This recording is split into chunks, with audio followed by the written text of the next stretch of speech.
Shalom, selamat pagi Jemaat GPPI Sejahtera yang dikasihi Tuhan. Sebelum kita memulai ibadah kita mau siapin dulu hati kita. Kita mau angkat satu buah pujian, judulnya Kemurahan-Mu.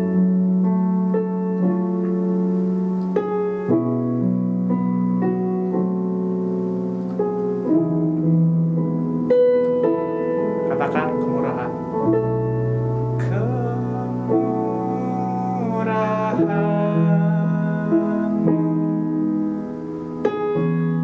Lebih dari hidup,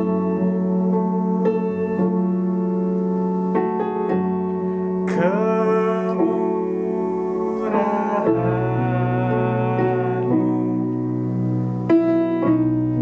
lebih dari hidup, bahwa lidahku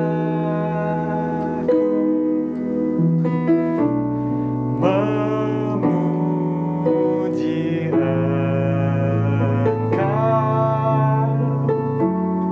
kemurahan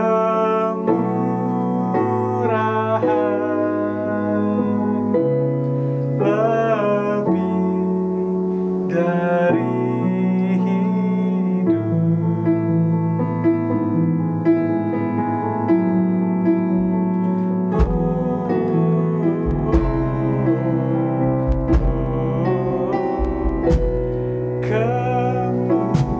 Kemurahan-Mu lebih dari hidup, kemurahan-Mu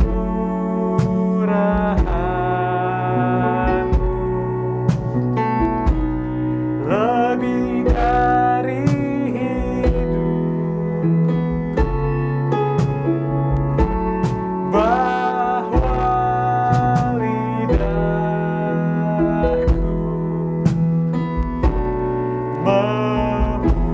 memuji Engkau, kemurahan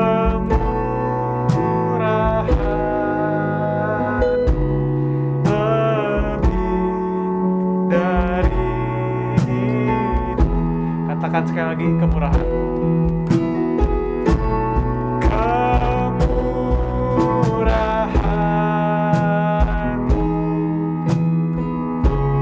lebih dari hidup, kemurahan-Mu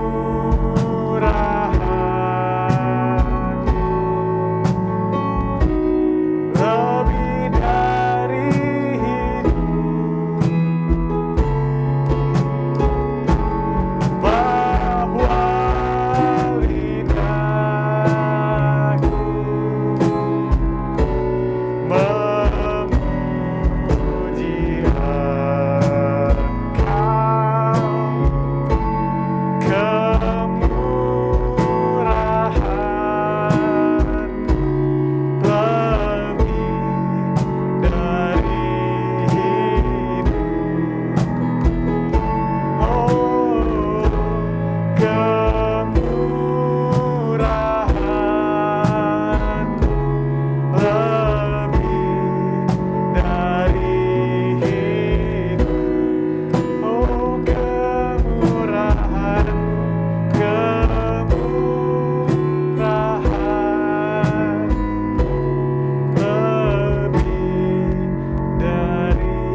Shalom, selamat pagi. Sebelum kita mendengarkan firman Tuhan, mari kita sama-sama berdoa. Bapa, terima kasih untuk pagi hari ini. Kalau kami sudah memuji menyembah Engkau, biarlah pagi hari ini sebentar kami akan mendengarkan firman-Mu, urapi hamba-Mu yang terbatas dengan kuasa Roh-Mu yang kudus, sehingga apa yang menjadi isi hati-Mu boleh disampaikan bagi setiap kami termasuk hamba-Mu, dan biarlah kami mau membuka hati kami untuk kebenaran-Mu, sehingga kebenaran-Mu itu yang akan memimpin setiap langkah hidup kami supaya seturut dengan kehendak-Mu. Di dalam nama Tuhan Yesus Kristus kami siap menerima kebenaran-Mu. Amin. Shalom. Puji Tuhan, hari ini kita akan membahas tentang ketamakan. Judul firman Tuhan hari ini, waspadalah terhadap segala ketamakan. Ketamakan ini merupakan suatu dosa yang kadang-kadang tidak kita sadari. Ketamakan menandakan bahwa kita merasa tidak puas terhadap apa yang sudah kita miliki. Kita tidak bersyukur dengan setiap berkat Tuhan yang sudah Tuhan percayakan. Saudara-saudara, ketika kita tidak puas dengan apa yang sudah Tuhan cukupkan mengenai kebutuhan kita, maka kita sampai kapanpun tidak akan pernah puas dengan keinginan-keinginan kita.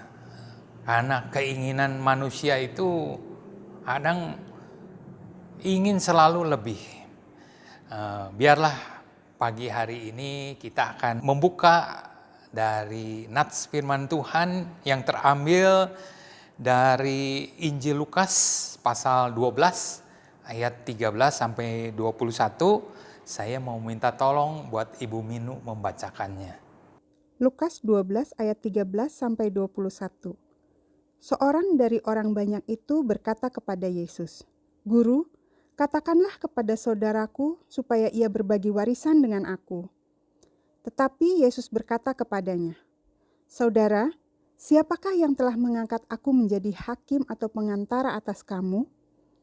Katanya lagi kepada mereka, "Berjaga-jagalah dan waspadalah terhadap segala ketamakan.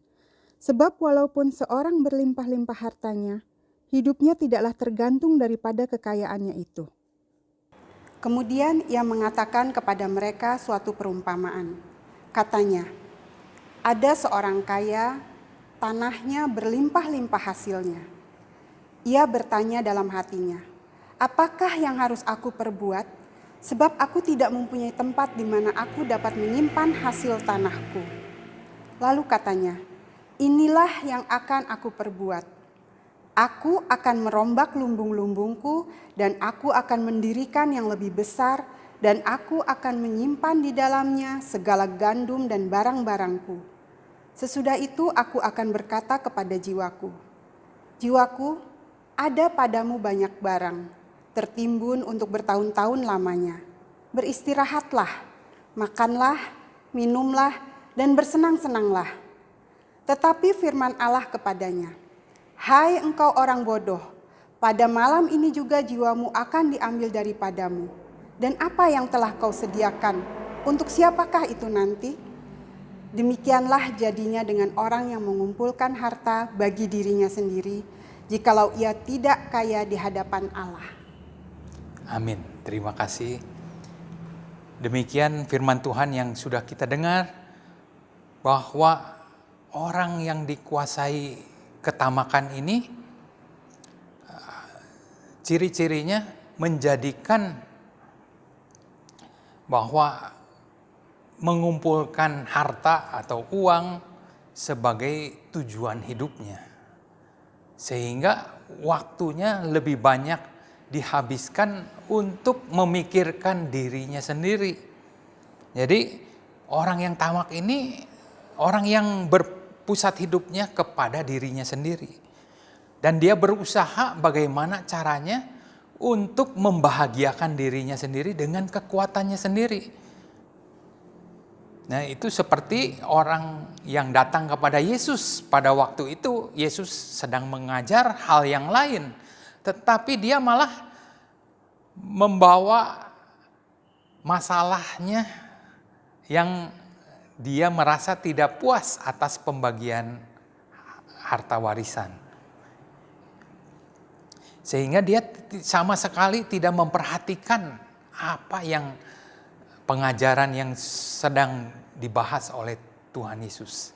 Demikian ciri-ciri orang yang punya ketamakan itu, dia tidak akan peduli dengan firman Tuhan. Sehingga kita perlu mewaspadai.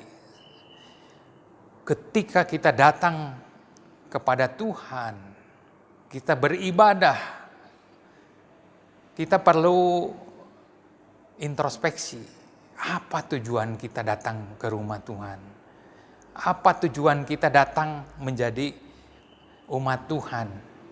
Kalau motivasi kita ingin supaya kita diberkati, supaya kita diberkati dengan limpah-limpah dalam segala hal, tidak salah. Tetapi itu bukan tujuan kita. Ingat, kita sudah membahas tentang kerajaan Allah. Kerajaan Allah itu bukan masalah makan dan minum, bukan masalah materi semata-mata, tetapi soal damai sejahtera, sukacita yang dasarnya adalah kebenaran firman Tuhan. Yap, kita jangan sampai melupakan hal yang terutama. Karena kerajaan Allah dan kebenarannya itu yang harus ada di dalam setiap hidup kita. Kita bekerja itu merupakan kewajiban setiap kita. Tetapi kita bekerja bukan semata-mata supaya kita menjadi kaya. Bukan tujuan hidup kita. Tetapi tujuan hidup kita itu mempermuliakan nama Tuhan. Melalui pekerjaan kita. Melalui harta yang kita peroleh. Nah, ini yang sesungguhnya yang harus kita lakukan. Seperti tolong dibacakan di dalam Amsal pasal 3 ayat 9. Amsal 3 ayat 9. Muliakanlah Tuhan dengan hartamu dan dengan hasil pertama dari segala penghasilanmu. Amin. Nah, ini firman Tuhan jelas bahwa kita perlu ingat bahwa setiap apa yang kita miliki itu sebenarnya apa yang Tuhan percayakan kepada kita. Jadi bukan menjadi tujuan hidup kita untuk menimbun kekayaan, menimbun harta. Nah, ini yang ketamakan ini merupakan hal yang berdosa di hadapan Tuhan. Karena tamak ini merupakan suatu berhala. Karena menjadikan harta atau uang itu menjadikan sesuatu yang bisa menjadi sumber kebahagiaan kita. Menjadi sumber sukacita kita. Seolah-olah itu yang akan mengisi kekosongan hidup kita. Padahal Tuhan itu menciptakan kita, sudah mendesain kita bahwa kita ada suatu kekosongan yang hanya bisa diisi oleh Tuhan. Itu sebabnya Dia menjadikan kita, membentuk kita serupa dan segambar dengan Dia.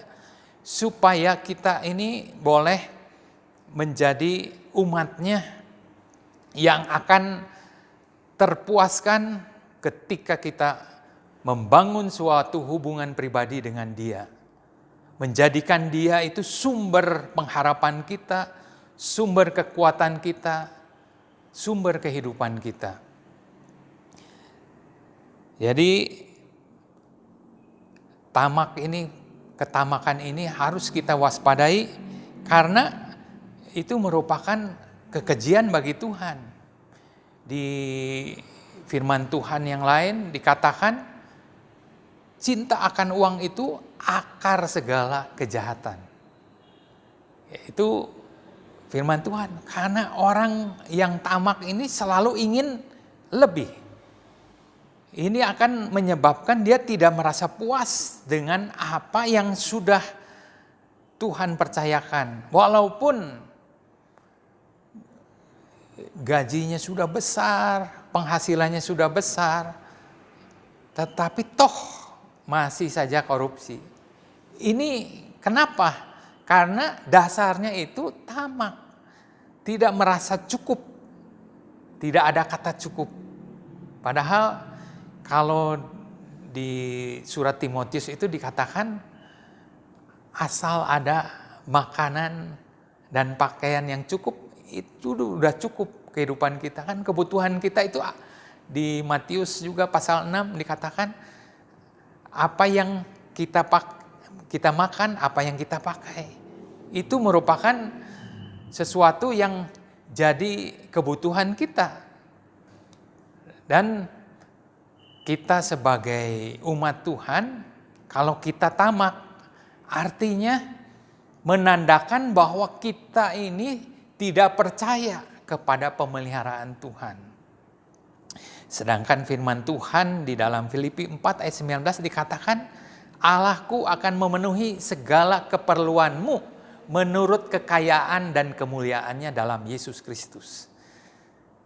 Itu firman Tuhan sudah jelas bahwa kita ini jangan khawatir akan kehidupan kita, akan apa yang akan kita makan, apa yang akan kita pakai. Karena Tuhan itu sanggup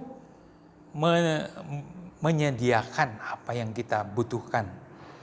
Kalau ketamakan ini artinya selalu mengkhawatirkan hari esok. Sehingga tadi di dalam perumpamaan yang kita baca di dalam Nats Injil Lukas pasal 12 tadi, si orang kaya yang berlimpah-limpah tanahnya, berlimpah-limpah hasilnya. Ini sebenarnya orang kaya yang tidak korupsi, tetapi dia dikuasai oleh ketamakan. Sehingga dia hanya memikirkan dirinya sendiri, terus memikirkan bagaimana caranya dia menumpuk kekayaannya supaya dia merasa aman, terjamin hidupnya bertahun-tahun. Bahkan dikatakan sudah akan punya rencana mau memperbesar lagi gudang lumbungnya itu. Artinya dia yang dipikirkan itu hanya kekayaannya, hanya mengumpulkan harta.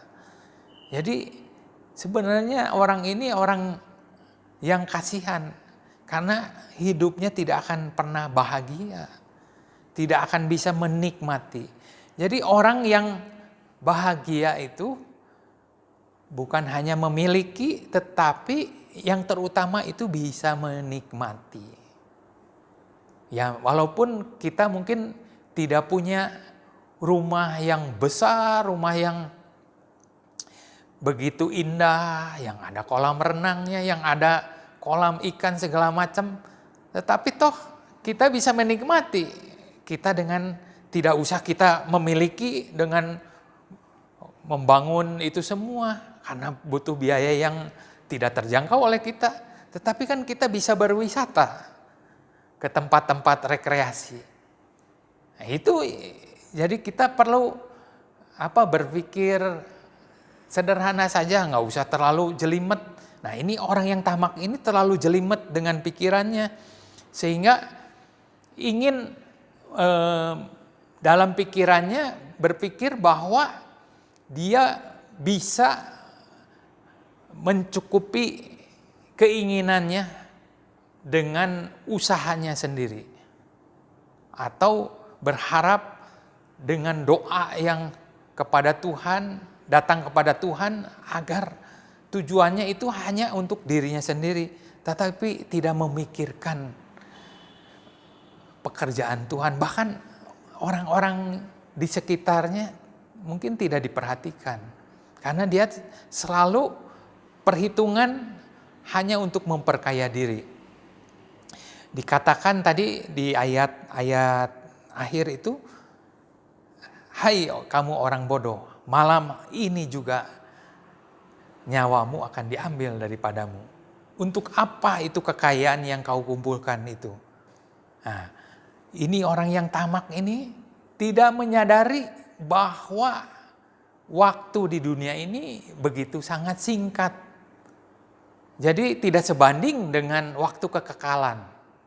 Jadi ini buat perenungan kita bahwa hidup kita di dunia ini, biarlah kita mempersiapkan diri kita untuk hal-hal yang kekal. Itu yang lebih utama. Hal-hal yang bisa kita bawa ke dalam kerajaan Allah, apa itu? Yaitu karakter kita. Ketika kita belajar mencukupkan diri, artinya kita bersyukur, belajar mengucap syukur dengan setiap hari, dengan apa yang Tuhan percayakan kepada setiap kita. Apa pekerjaan apapun yang saat ini Tuhan percayakan, ucapkan syukur. Walaupun sekecil apapun, itu artinya itu yang Tuhan percayakan. Ketika kita bisa bertanggung jawab dengan apa yang Tuhan percayakan, maka Dia akan memberikan kita kepercayaan yang lebih besar. Kita akan baca juga di dalam surat Filipi pasal 3 ayat 7 sampai 8 dan 10. Filipi 3 ayat 7, 8, dan 10. Tetapi apa yang dahulu merupakan keuntungan bagiku, sekarang kuanggap rugi karena Kristus. Malahan segala sesuatu kuanggap rugi, karena pengenalan akan Kristus Yesus Tuhanku lebih mulia daripada semuanya. Oleh karena Dialah aku telah melepaskan semuanya itu dan menganggapnya sampah, supaya aku memperoleh Kristus. Yang ku kehendaki ialah mengenal Dia dan kuasa kebangkitannya dan persekutuan dalam penderitaannya, di mana aku menjadi serupa dengan Dia dalam kematiannya. Amin. Nah, ini firman Tuhan jelas bahwa supaya kita tidak dikuasai oleh ketamakan, kita perlu belajar untuk mengenal Kristus. Mengenal Kristus bahwa Dia itu segala-galanya yang kita perlukan di dalam hidup kita, yang bisa membuat hidup kita tenang, membuat kita bersuka cita, menjadikan kita damai yang sejati. Bahkan di tengah penderitaan sekalipun, ketika kita mengenal Kristus, seperti yang dialami oleh Rasul Paulus ini. Dia katakan, apa yang dahulu merupakan keuntungan bagiku, kuanggap menjadi sampah. Artinya, mengenal Kristus itu lebih mulia dari segalanya. Nah, ini Rasul Paulus belajar dari kehidupannya. Dia seorang yang terpandang ketika dia belum bertemu Yesus. Seorang yang terpandang, seorang yang punya kedudukan. Yang mungkin awal-awal dia mengejar kedudukan, ketenaran itu merupakan hal yang penting. Tetapi ketika dia berjumpa dengan Yesus, dia tercelik matanya sehingga dia menyadari bahwa mengenal Kristus itu lebih mulia dari segalanya.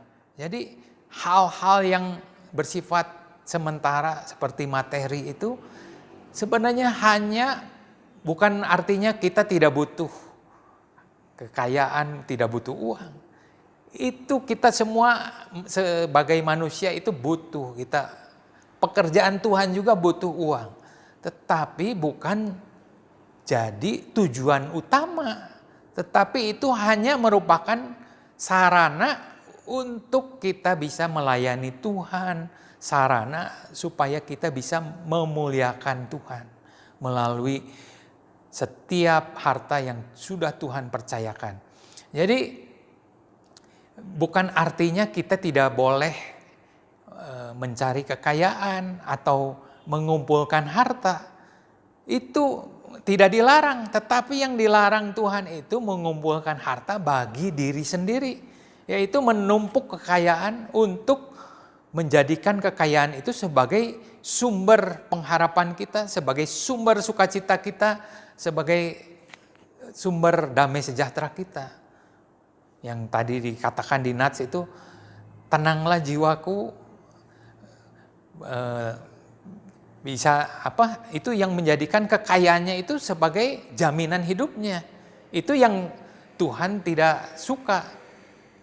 Jadi biarlah pagi hari ini kita mau sama-sama kita merenungkan, mengintrospeksi, kalau mungkin hati kita sudah terpaut dengan kekayaan, dengan uang. Dan ini bukan hanya orang kaya saja yang terjerat dengan ketamakan. Artinya ketamakan ini bisa menjerat siapapun. Orang biasa juga yang biasa-biasa kalau hatinya dipenuhi dengan ketamakan sehingga tidak ada waktu untuk Tuhan, untuk bersekutu dengan Tuhan, bahkan untuk beribadah juga, karena waktunya dihabiskan hanya untuk mengejar tujuan hidup, mengumpulkan kekayaan, mencari uang. Nah, ini yang kita perlu renungkan bersama, bahwa hidup kita ini terbatas, kekuatan kita terbatas, ada batasnya semua. Oleh sebab itu biarlah kita mempergunakan waktu yang terbatas ini untuk mengejar apa yang kekal, apa yang bisa berkenan mempermuliakan nama Tuhan. Biarlah firman Tuhan ini boleh menjadi dasar hidup kita, sehingga pada waktunya ketika kita pulang, kita boleh Tuhan dapati sebagai hamba-hambanya yang berkenan di hatinya, yang bisa turut dalam kebahagiaan Tuhan di dalam kerajaan Allah. Mari kita sama-sama berdoa. Terima kasih Bapa untuk firman-Mu yang sudah disampaikan pada pagi hari ini. Biarlah kiranya Roh Kudus akan berbicara lebih lanjut kepada setiap jemaat-Mu maupun pendengar dimanapun berada, supaya semuanya Tuhan boleh benar-benar boleh menerima kebenaran-Mu ini, menjadikan firman-Mu ini yang terutama di dalam kehidupannya, sehingga boleh hidup sesuai dengan kehendak-Mu. Sebentar kami juga akan menerima perjamuan kudus. Tuhan, kiranya Engkau mempersiapkan hati kami supaya kami juga boleh siap menerima perjamuan kudus, sehingga kami boleh semakin mengerti akan rencana dan kehendak-Mu di dalam setiap hidup kami. Di dalam nama Tuhan Yesus Kristus kami bersyukur dan berdoa padamu. Amin.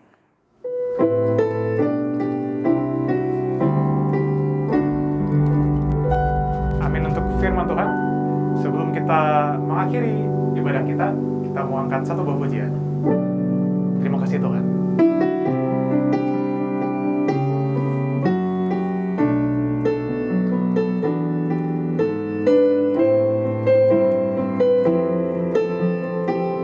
Katakan terima kasih Tuhan.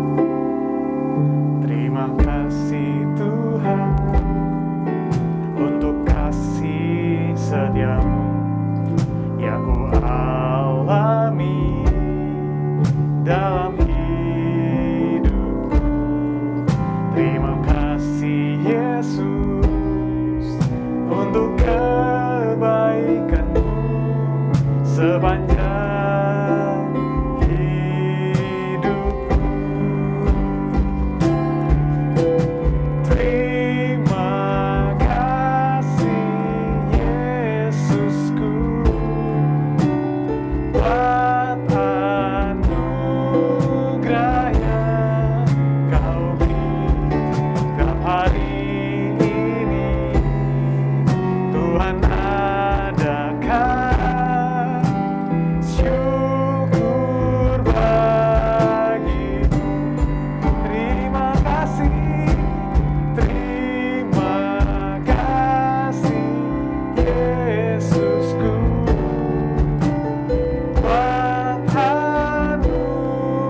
Saudara-saudara dimanapun berada, jemaat GPPI Sejahtera atau pendengar dimanapun berada, biarlah kita mempersiapkan diri, mempersiapkan perjamuan kudus. Sebelumnya saya akan bacakan beberapa ayat firman Tuhan. Sebab apa yang telah kuteruskan kepadamu, telah aku terima dari Tuhan, yaitu bahwa Tuhan Yesus pada malam waktu ia diserahkan, mengambil roti dan sesudah itu ia mengucap syukur atasnya.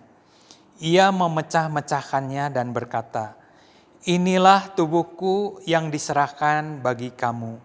Perbuatlah ini menjadi peringatan akan aku." Mari kita sama-sama mengangkat roti ini lebih tinggi di atas kepala kita.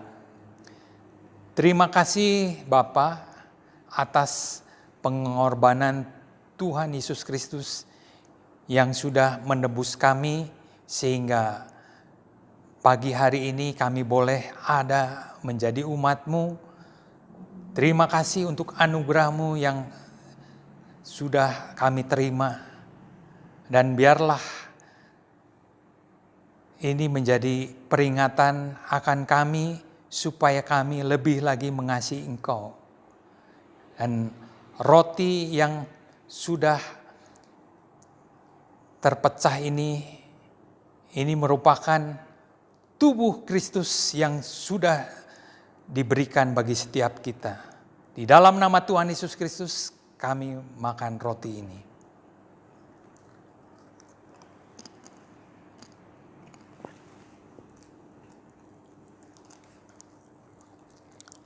Demikian juga ia mengambil cawan sesudah makan, lalu berkata, "Cawan ini adalah perjanjian baru yang dimeteraikan oleh darahku.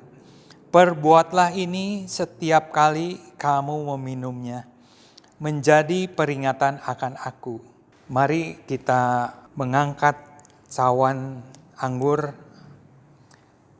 Terima kasih Bapa untuk darah-Mu, darah Yesus yang sudah tercurah bagi kami 2000 tahun yang lalu, menyucikan, menguduskan kami menjadi umat-Mu yang layak bagi kerajaan-Mu. Dan biarlah anggur ini menjadi peringatan akan kami supaya kami menghargai setiap pengorbanan-Mu bagi hidup kami, sehingga hidup kami boleh lebih lagi mempermuliakan nama-Mu. Di dalam nama Tuhan Yesus Kristus kami minum anggur ini menjadi tubuh dan darah Yesus mengalir di dalam hidup kami.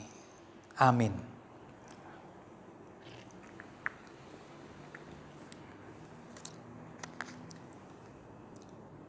Mari kita berdoa. Bapa, terima kasih untuk tubuh dan darah-Mu yang sudah Engkau limpahkan bagi kami. Kami sudah menerima anugerah-Mu pagi hari ini. Biarlah melalui perjamuan kudus ini menjadikan kami selalu teringat akan setiap apa yang sudah Engkau lakukan di dalam hidup kami. Sehingga kami boleh bijaksana di dalam kehidupan kami. Setiap hari kami boleh hidup takut akan Engkau, hidup di jalan-Mu, dan seturut kehendak-Mu. Di dalam nama Tuhan Yesus Kristus kami bersyukur dan berdoa padamu. Amin. Shalom, puji Tuhan, kita tadi sudah bersama-sama memuji menyembah Tuhan, mendengarkan firman Tuhan, juga sudah menerima perjamuan kudus. Kiranya itu semua dapat menjadi berkat bagi kita semua. Sebelum berdoa, saya akan membagikan sedikit pengumuman. Setiap hari Rabu, kita ada doa melalui Zoom. Link Zoom akan dibagikan melalui Warta Jemaat GPPI Sejahtera Bandung. Juga untuk saudara-saudara semua yang terbeban untuk memberkati pelayanan gereja kami, dapat menyalurkan berkatnya melalui nomor rekening yang ada di layar kaca saudara. Tuhan Yesus memberkati. Kita satu dalam doa. Bapa di surga, Bapa yang kami panggil, kami sapa di dalam nama Tuhan Yesus Kristus. Sungguh kami mengucap syukur Tuhan untuk pagi ini, berkat-Mu atas kami semua ya Bapa. Terima kasih kalau kami boleh menerima perjamuan kudus ya Tuhan. Itu ada lambang tubuh dan darah-Mu ya Tuhan. Kiranya itu dapat menjadi berkat bagi kami semua ya Tuhan. Kami yakin dan percaya ya Bapa. Melalui itu Tuhan, kami yang sakit sudah disembuhkan ya Bapa. Kami yang sedang mengalami pergumulan, sudah Kau jawab setiap pergumulan kami ya Bapa. Terima kasih Tuhan, terima kasih. Kami berdoa juga Tuhan untuk Bapak Gembala kami ya Bapa, Bapak Pendeta Suherman Diharja. Tuhan, tambah-tambahkan hikmat kepadanya ya Bapa, untuk dia boleh memimpin kami, membawa kami jemaat-jemaat Tuhan, tempat ini Tuhan, untuk masuk dalam hadirat Tuhan, untuk selalu rindu Tuhan untuk mengenal Engkau lebih dalam lagi ya Bapa. Terima kasih Tuhan, Engkau memberkati setiap pelayanannya ya Bapa. Engkau memberkati keluarganya ya Bapa, memberkati keluarga besarnya ya Tuhan. Terima kasih Tuhan, terima kasih. Kami juga berdoa Tuhan untuk Bapak Pendeta Paulus ya Tuhan. Seluruh keluarga besarnya, anak-anak, cucu-cucu dan menantunya Tuhan, Engkau memberkati.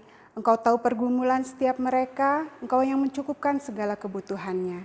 Kami juga berdoa untuk setiap majelis Tuhan, staf gembala, pengerja, dan jemaat-jemaat-Mu, GPPI Sejahtera Tuhan. Engkau yang memberkati setiap mereka, Engkau yang menolong mereka Tuhan dalam pergumulannya. Kami juga teringat Tuhan akan saudara-saudara kami yang sedang mengalami lemah tubuh.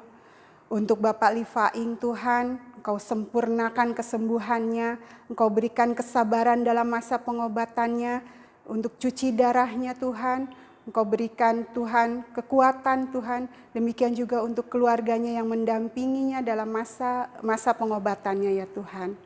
Kami juga berdoa untuk Ibu Yuli, istri dari Bapak Martin Tuhan, berikan hati yang penuh sukacita, dalam masa kemonya juga Tuhan, Engkau memberkati setiap obat-obatan yang boleh diberikan padanya ya Bapa, supaya dapat menjadi saluran bagi kesembuhannya. Demikian juga kami teringat akan Bapak Afong Tuhan, pasca operasinya ya Bapa, operasi kakinya, Engkau pulihkan lebih lagi ya Bapa, sehingga dia boleh nyaman kembali beraktivitas seperti sedia kala. Kami juga teringat akan anak-anak kami Tuhan, untuk Ekel, putra dari Ibu Koni, juga Niko, putra Dr. Hari di Purwakarta Tuhan. Melalui anak-anak ini Tuhan, Kau nyatakan kasih-Mu, Kau nyatakan kemuliaan-Mu Tuhan, Kau nyatakan mujizat-Mu Tuhan. Kau memberikan Tuhan kepada kami Tuhan, pernyataan Tuhan bahwa mujizat selalu ada, mujizat-Mu masih ada ya Bapa. Kau berkati pertumbuhan mereka ya Bapa, Kau sempurnakan ya Bapa. Terima kasih Tuhan, terima kasih. Kami berdoa untuk setiap saudara-saudara kami yang sakit, yang dalam lemah tubuh, yang tidak dapat kami sebutkan satu persatu. Tapi Tuhan tahu, Tuhan tolong mereka ya Bapa. Engkau jamah, sembuhkan dan pulihkan ya Bapa. Demikian saudara-saudara kami Tuhan yang sedang dalam kesusahan. Engkau yang menopang mereka Tuhan, Engkau mencukupkan setiap kebutuhan mereka ya Bapa. Terima kasih Tuhan, terima kasih. Saudara-saudara yang sedang dalam pergumulan ya Bapa, Engkau yang menolong mereka, menguatkan mereka, melewati setiap pergumulan-pergumulan mereka. Terima kasih ya Bapa, terima kasih. Kami juga berdoa Tuhan untuk anak-anak sekolah minggu, muda-mudi remaja. Kami mau serahkan mereka semua ke dalam tangan kasih Tuhan. Bentuklah mereka sesuai dengan kehendak Tuhan.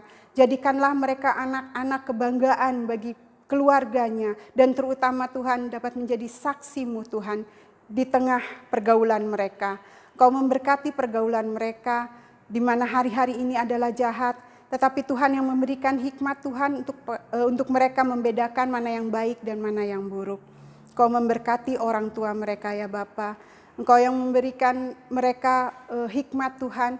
Engkau mencukupkan segala kebutuhan mereka ya Bapa. Terima kasih Tuhan, terima kasih. Kami juga berdoa untuk guru-guru sekolah minggu, pembimbing remaja ya Bapa. Engkau memberikan hikmat pada mereka untuk membawa anak-anak-Mu Tuhan masuk dalam hadirat Tuhan, menjadi anak-anak yang takut akan Tuhan, menjadi anak-anak yang seturut dengan kehendak Tuhan. Terima kasih Bapa di surga. Demikian kami juga teringat akan anak-anak kami, saudara-saudara kami yang terlibat dalam pelayanan ibadah online ini Tuhan. Untuk Evan, Aldo, Cynthia Tuhan, taruhkan roh yang menyala-nyala dalam melayani Engkau ya Tuhan. Terima kasih Tuhan, terima kasih Engkau memberikan hikmat kesehatan juga kepada mereka ya Bapa. Kami berdoa Bapa bagi bangsa dan negara kami, Republik Indonesia.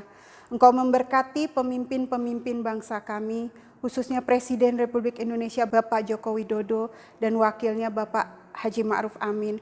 Engkau memberkati mereka Tuhan dengan hikmat-Mu ya Bapa untuk memimpin jajarannya, menteri-menteri Tuhan, baik petinggi-petinggi dari jajaran yang tertinggi hingga yang terendah Tuhan di tingkat RT ya Bapa. Engkau memberkati mereka juga Tuhan sehingga keadilan, kesejahteraan yang merata Tuhan bagi seluruh rakyat Indonesia boleh kami nikmati ya Bapa.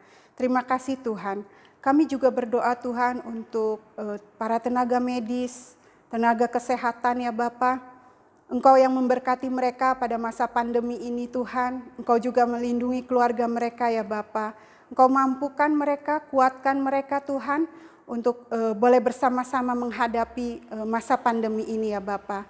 Terima kasih Tuhan, terima kasih apapun yang terjadi dalam negara kami ini Tuhan, kami yakin itu sudah menjadi kehendak-Mu.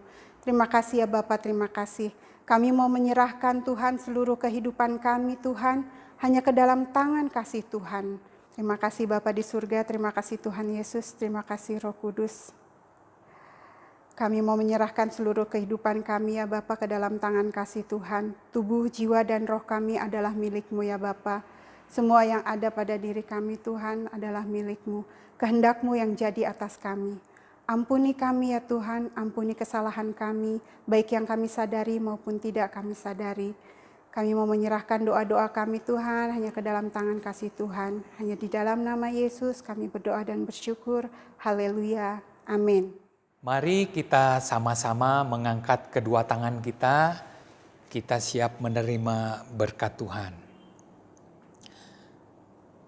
Tuhan memberkati engkau dan melindungi engkau. Tuhan menyinari engkau dengan wajah-Nya dan memberi engkau kasih karunia. Tuhan menghadapkan wajah-Nya kepadamu dan memberi engkau damai sejahtera. Terimalah segala berkat terbaik yang sudah Bapa sediakan bagimu. Kasih karunia daripada Tuhan Yesus Kristus dan persekutuan dengan Roh Kudus senantiasa menyertai kami sekalian. Mulai pagi hari ini sampai Maranatha Tuhan Yesus datang kembali. Di dalam nama Tuhan Yesus Kristus kami ucap syukur dan berdoa padamu. Amin.